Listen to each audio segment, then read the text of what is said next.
we've sent a JPEG of this image right here, and it has these little boxes that are going to have these samples that relate to the type of color treatment that's going to be in these areas.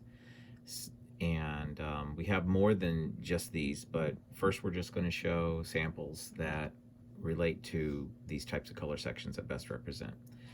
This one right here is this sample in real life. And if you notice, like right here, this is a kind of a metallic champagne.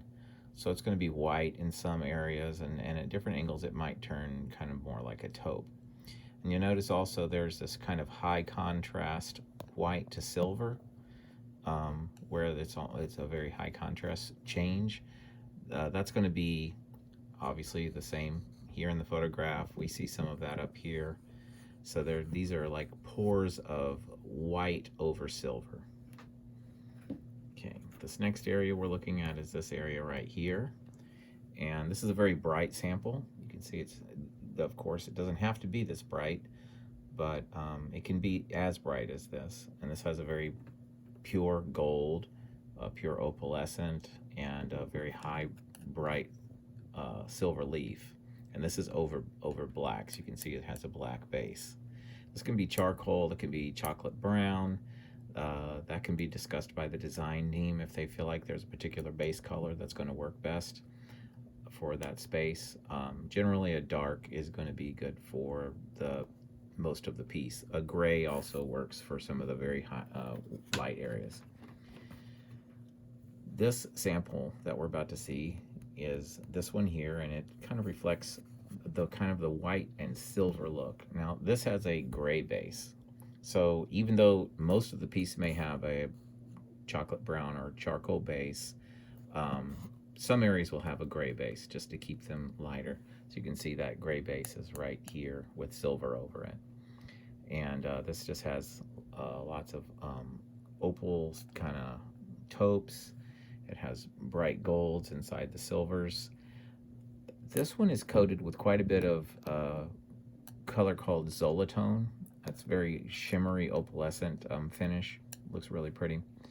But this would be your lightest, whitest silver sample right here. Okay, so now we're moving down to here.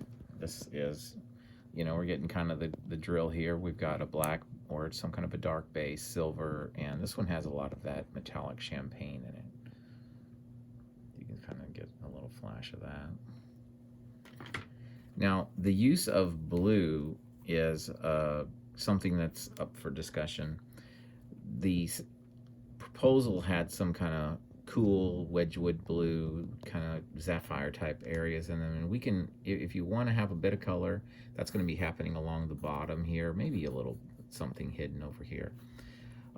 In this sample you can see there's just kind of this a slate metallic with the tiniest amount of blue. There can maybe just be these brightest, smallest little bright metallic blues that are going on. So when we're speaking of like using a bright blue, it's going to be in very small amounts. Are we picking that even up on camera at all? It's super small use of a bright blue, but I think it's important to the piece to kind of cool it off here and there.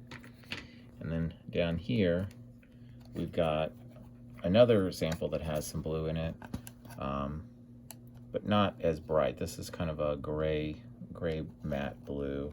This has got a lot of this kind of a matte bisque over silver and Zolatones. This sample here is probably the most matte of all the samples, and underneath this is this silver here. So you can see from this piece, this sample, how much putting some kind of a matte finish over the silver leaf affects its reflectivity.